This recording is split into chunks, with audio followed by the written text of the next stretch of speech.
Episode number 60 of Making the Case, the hero villain complex. Stay tuned. Let's get it.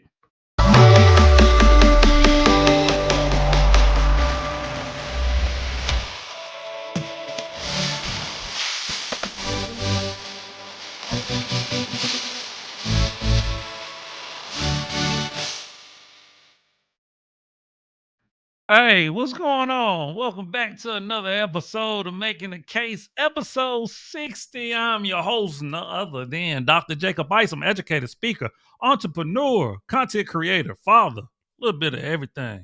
All right. Amateur philosopher, at least that's what I believe. All right. Hey, we back at you with another episode.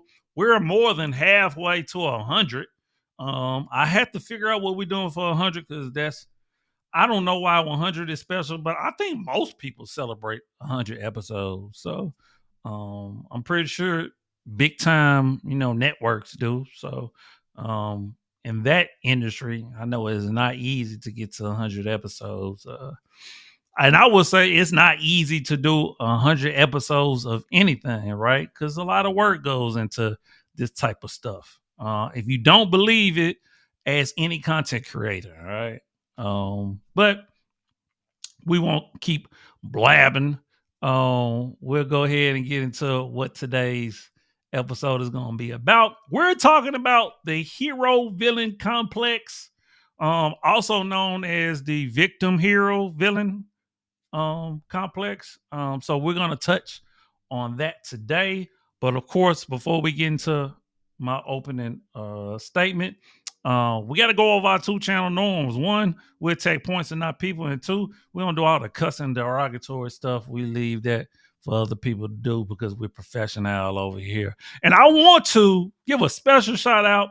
I can't remember his name. I believe he's a subscriber or at least somebody that's commented on the channel.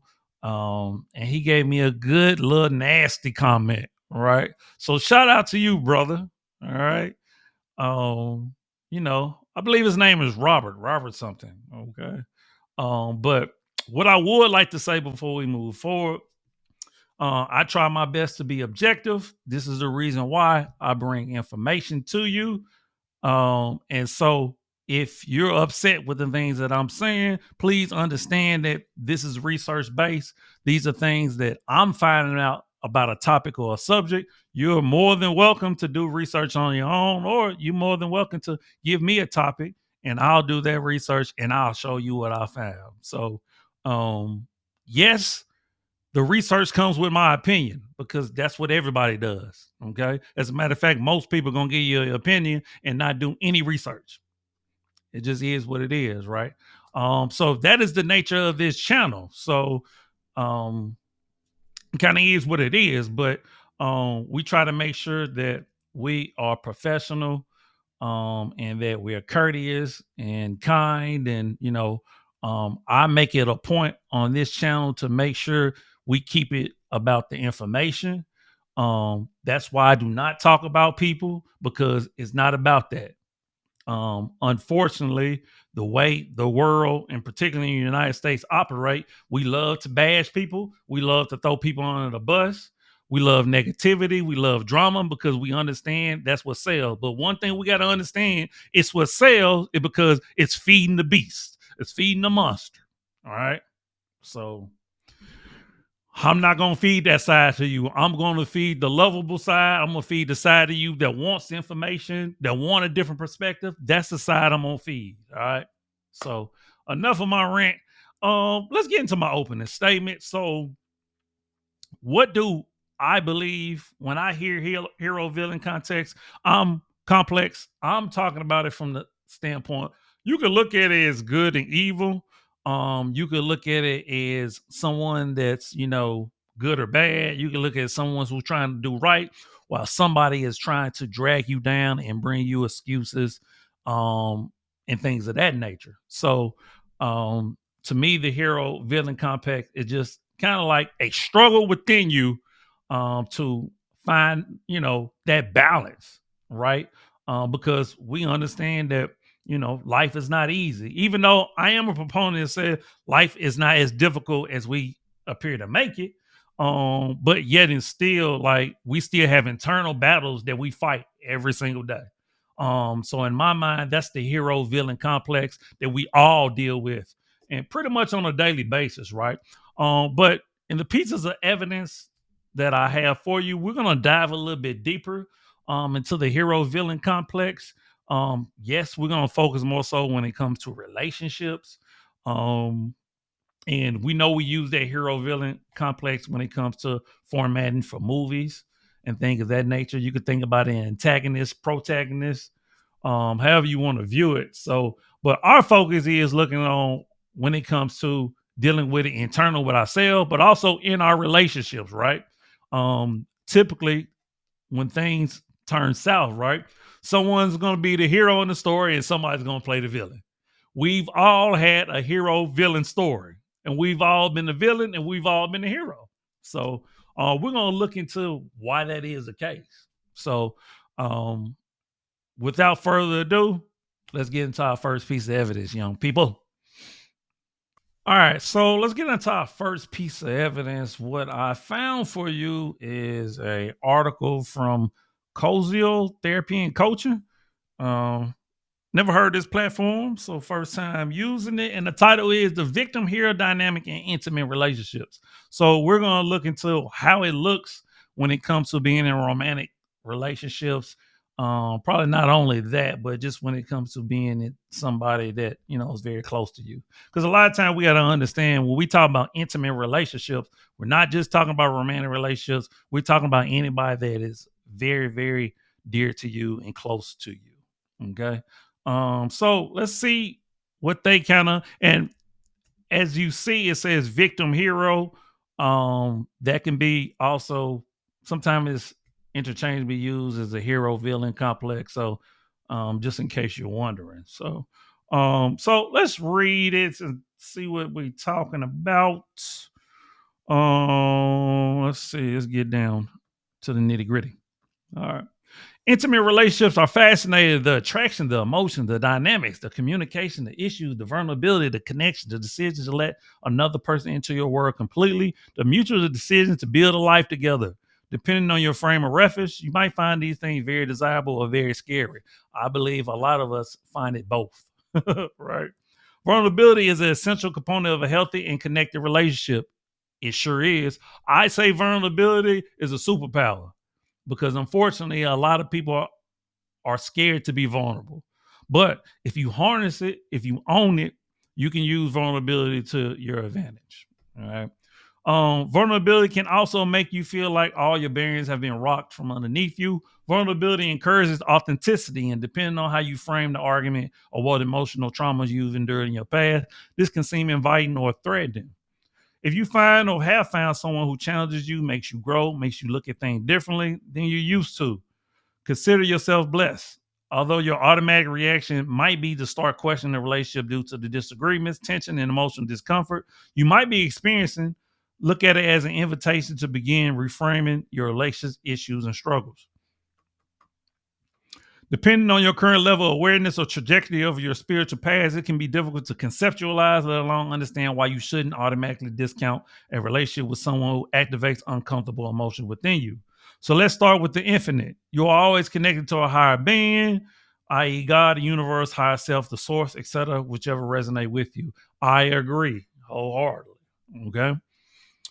The universe is always responding to your vibrations and your level of readiness. So if you find yourself in the midst of a newfound or long-term relationship that is challenging you and activating areas within you that you've been avoiding, take it as a sign to move closer and explore areas deep within you instead of pulling away. Now, I believe that a lot of people do get afraid when of something new, right? Particularly when it's something new that they never experienced before. And a lot of people do push people away, right? Um, that's why I was saying, like, when it comes to vulnerability, right? A lot of people haven't been taught or trained how to be vulnerable in a healthy way. So when you get into a relationship with somebody who is emotionally mature, who is understanding, caring, has empathy, like a lot of people don't get to experience that all in one package, right? So it can kind of scare you, right? So I think that's a great point that they brought out. Chooses to enter and being in a relationship with the person who activate areas inside you that you have been avoiding, blocking, or hiding is a courageous move. Reframe this by keeping in mind on a vibrational level, you have attracted this person into your life. Meetings aren't random. Everything you see in your world right now, the good, the bad, the ugly, challenging, beautiful, calm, confusing, etc., you have created and attracted into your life. This is where you call on your self-awareness and self-reflection. When you engage in self-examination and reflection, the goal is to connect or reconnect with yourself and see what is happening beyond the surface. Depth is key, but again, depending on your current level of self awareness, figuring out why you have attracted this person to your life might prove to be easy or a bit more difficult. You start this process by slowing down and paying attention to your thoughts, emotion, triggers, and resistance. As you begin to notice patterns, you begin to reflect and process, thus becoming more open to identifying specific characteristics in the person that perpetuate your schemas, fears, or core beliefs and mindset. And I would say that in the beginning, you have to be conscious of it. But eventually it will become more automatic when it comes to reflection. Reflection is huge, right? As an educator, we talk a lot about reflection, right? So, but you should be reflection on any and everything in your life, whether that's with your kids, with your loved ones, friends, etc. Right? You have to kind of take inventory of what's going on, either in a moment or after the fact, and say, you know what, man, like I really should have said that in this moment, or man, I really could have did this better or that. Like reflection helps you grow, right? So now we're about to get into the victim here dynamic. The core beliefs you hold about yourself give off a vibrational energy that in turn track people and circumstances into your life that perpetuate these beliefs, thus preserving your worldview. This makes perfect sense when you remind yourself that your nervous system's goal is to keep you calm and balanced. Stepping completely outside of what you have known and believed all your life will be quite distressing and will cause you a lot of emotional chaos and discomfort. While this is sometimes quite necessary and valuable and where some of the best growth happens, the fact remains that your physiological, mental, and emotional parts are going to do everything that they can to prevent you from having your whole world turned upside down. This is part of the reason why change is so hard. Imagine one day realizing that everything you thought was true about yourself and how you view the world is simply not the case. Sound like some Matrix stuff, right? You would definitely experience distress and have some default mental and emotional reaction. And this is why I always say, I used to tell my players, because I coached for 9 years, that the game is mostly mental, man. Like, now we understand the physical and mental go together, but it's mostly mental. What is most communication? Body language, right? So, let's imagine for a minute that the world is split into two types of mindset: the victims and the heroes. The victims' main growth points include learning and believing that their needs matter, communicating them assertively and confidently, and being responsible and accountable for the action without feeling like they are bad, wrong, or defective. The hero's main growth points include learning to let go, increasing self-worth and comfort with emotion by turning inward instead of outward and reconnecting with the oneself. So this explains how mentally a victim thinks and mentally a hero thinks. They're two different thought processes. And you could look at it again as being optimistic and being pessimistic, right? Both victims and heroes can gain incredible insight into their core wounds by staying with the evoked emotions and going through the process of healing past traumas and emotional wounds. A victim and a hero can enjoy a healthy and fulfilling relationship, but being informed and self-aware is key here. Remember that you will likely fluctuate from victim to hero in a relationship based on the dynamics and circumstances, but people usually have a role that they tend to settle in more frequently and feel more comfortable in. The potential for personal growth and healing are vast for both people. Through self-awareness and communication, both partners engage in a way that cultivates an environment of growth, development, processing, exchange of ideas, and healing. Both people walk in this dance of growth together when they are intentional about change, as well as open, ready, and willing to do work. Willingness, readiness, and intentionality are necessary because the road of growth and healing does at times become difficult and painful. Healing doesn't happen spontaneously because your internal defense system is attuned to you and quickly takes over to spare you emotional pain. But the feeling of the pain is key in healing because the only way out is through. That is very true. So we all play the victim, we all play the hero, right? Or we all play the hero, we all play the villain. Now, some people play the victim villain a little bit more than others, right? I tend to look at typically I play the hero a lot because I'm the one that people go to for advice, money, etc. Right? So being a hero and wearing that cape is a difficult job. But being a villain and being a victim is also a difficult job because it's more draining. It takes more energy, right? It depletes you. Both deplete you, but when you're looking at life through a very narrow lens, through a woe is me type of situation, I mean, it changes everything. All right. Initially, victims attract heroes and vice versa because the other person fits in with one's core belief, which are usually rooted in subconscious as a result of childhood programming. One of the victim's main struggles is taking full accountability for his or her thoughts, feelings, and actions. Absolutely. Someone is always to blame, justification run rampant in the victim articulations of a problem, and there's an overall oral helplessness. Albeit the helplessness is self-created and self-perpetuated. The hero's main struggle is focused on him and herself and simply allow things to transpire as they do. At a deeper level, the hero feels a sense of responsibility when things go wrong, which perpetuates their maladaptive core belief of not being good enough. The hero tendency towards control is to minimize any possibility of things going south in order to avoid tension that the hero perceives as their fault. And I would say, I was just telling somebody this the other day. As a person, I tend to take more so the blame than even necessary or than even should be placed on me, right? Because I'm a leader. I'm a leader amongst children. I'm a leader amongst men. So I typically say, you know what? It's my fault. I need to do better. All right. Now, one could look at it and say, that's doing too much, or another can be say, you know what? At least it starts there, right? And then you could begin to sparse out what really is your fault and what's not. Because that's important because you can only control what you can control. You can't control that other person. So you can't take blame for what somebody else does or says, if that makes sense. All right. That's all I'm going to read. I think you kind of get the gist of, what they mean by explaining what the victim hero complex is. I thought that was a pretty good breakdown of what they deem the mentality of a hero and a victim. And just know, like I said, this is normal. And this is one of the reasons why I want to do this topic, because you have to understand we all deal with this, right?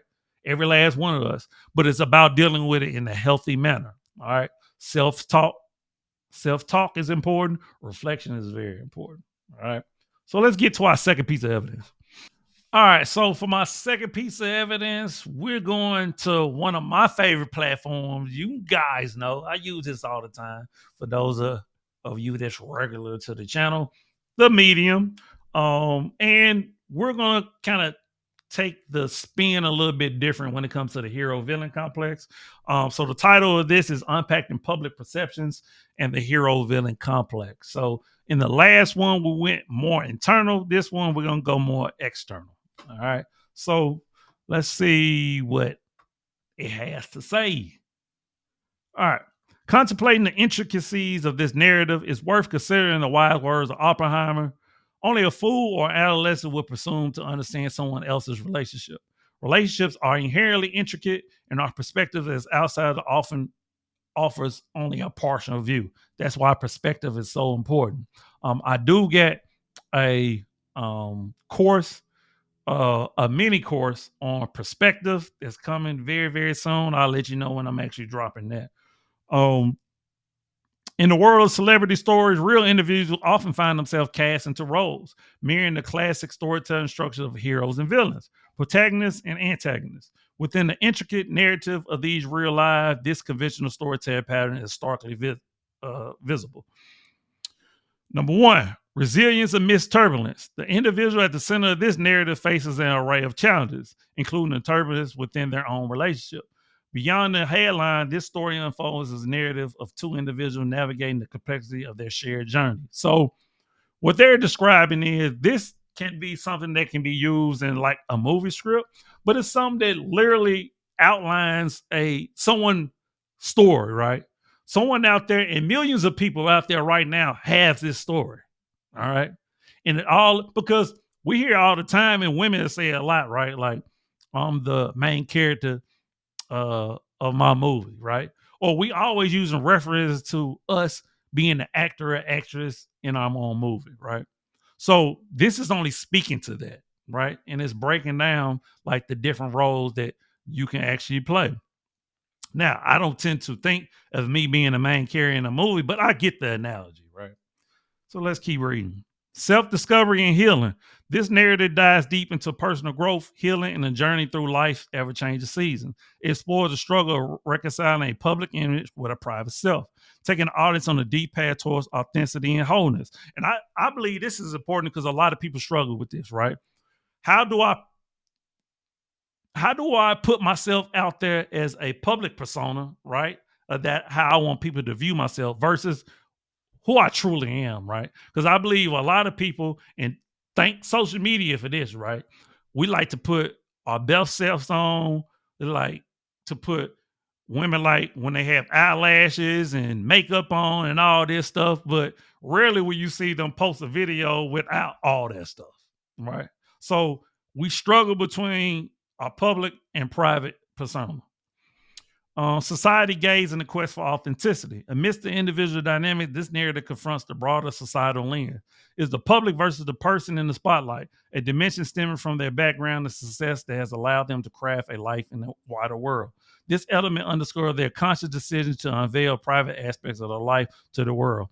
Now, I would tell you, I'm a very private individual outside, of course, the content creation and anything else I do to promote my businesses and things of that nature.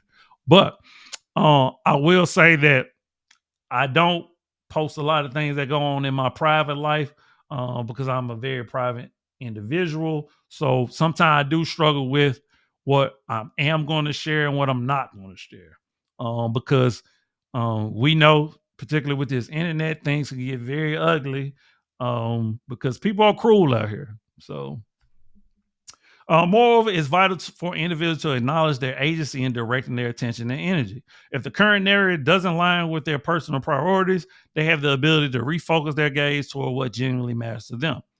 In an era dominated by information and social media, narratives can indeed be captivating, but it remains crucial to grasp that we will control over where we invest our attention and energy. This narrative is not just a testament to the complexity of storytelling, it's also a reflection of our collective fascination with the heroes and villains of real life.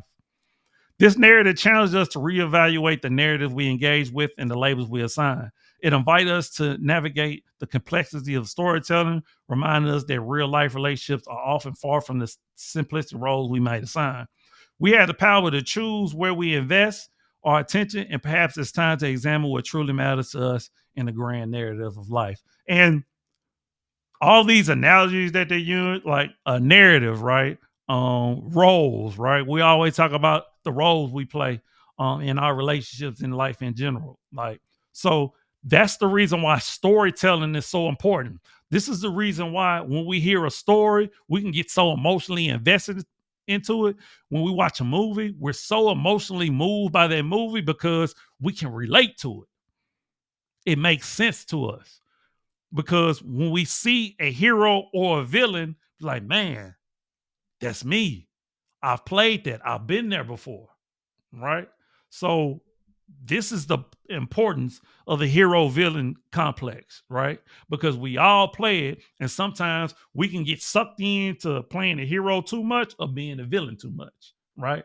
And everything's about balance, every single thing. And it's not easy, but that's why we have to lean on others, right? We have to hear the testimonies of those who came before us, right? We got to see how other people dealt with situations so we can kind of move in a similar way, not the exact same way because we all got different lives, but it's real important to see examples, see people model certain behavior because if we haven't been there, we're not gonna know what to do. All right. So I thought that was another great article for us to glean from when it comes to the hero villain complex. And we're gonna move into the third piece of evidence, and we're gonna wrap this episode on up. Let's get it.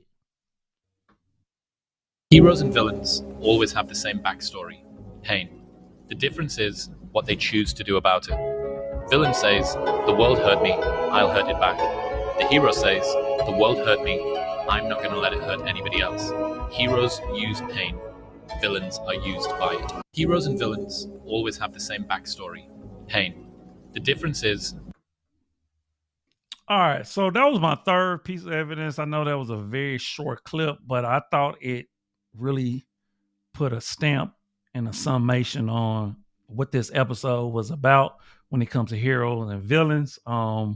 And really, and I'm saying that it's a complex, but it's really a frame of reference. It's a a mindset, because we all get to a point where we're looking at things from the villain perspective, from the hero perspective, right? And based on the environments we grow in, based on our temperaments, our attitudes, so many different things come into play when it comes to what we attach ourselves more so to. And that really, I mean, if you think about it, it's deterministic, right? It really sets the course for a good chunk of our life, if not the rest of our life, right? And I never thought about it before really doing the research for this video of wow, like I've really been set on a path to be a hero. Right now, sometimes I think I enjoy being the villain. Right, I enjoy being like, you know what, and a lot of it was due to race, right? um you can feel like, particularly if you grow up black in America, you can feel like, you know what, man, like people are not gonna like me because of the color of my skin, so you know what, I'm just gonna be the villain, right? I'm gonna give you a reason not to like me, because I don't think my skin color is a good enough reason for you not to like me. So I'm gonna turn into a villain. I think some people are become villains because of their race. Some people become villains because of their gender. Some people become villains because of their sexuality, and the list just can go on and on and on, right? While some of us say, you know what, I'm gonna make sure that no one else feels this pain that I felt.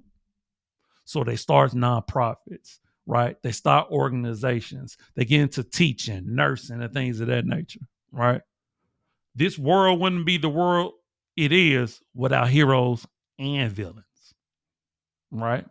So, and we're all going to have moments where we're the hero and the villain, right? I mean, think about when it comes to relationships. We already know we've been the villain before in somebody's story, either rightfully so or unjustifiable, right? But we've played the villain, and we've been the hero where we feel like, you know what, I gave too much of myself to that person for it to not to be reciprocated, right? So the hero villain complex is, it's not new. It's not going anywhere. It's something that we just got to be reflective of. We have to understand it, be aware of it, and not try to let ourselves be the villain, right? Or I should say, try not to be the villain all the time. We're gonna have our villainous moments, right? As we like to say now, or the young people, we're gonna have our crash out moments, right? But we can't let it consume us. We can't let it turn us dark. We can't let it take over our lives. So there you have it, man. We're gonna end the episode off that, man. I hope you enjoyed this episode. I enjoyed doing the work for it. I think this was a great 60th episode. I look forward to 61st episode. It's definitely going to be coming to you very, very soon. Make sure you like, comment, subscribe, man. We are growing. All right. So please jump on the bandwagon, share. Once again, I always welcome any topics you want me to make the case on. Hey, and then we'll get it popping. We'll get it cracking. All right. So As always, I'm you, you are me. Love always, love eternal. Remember, the worst thing you can do is lie to yourself. Remember, check out the links. Get the books, get the merch, all that good stuff, man. And we out. Deuces. One love.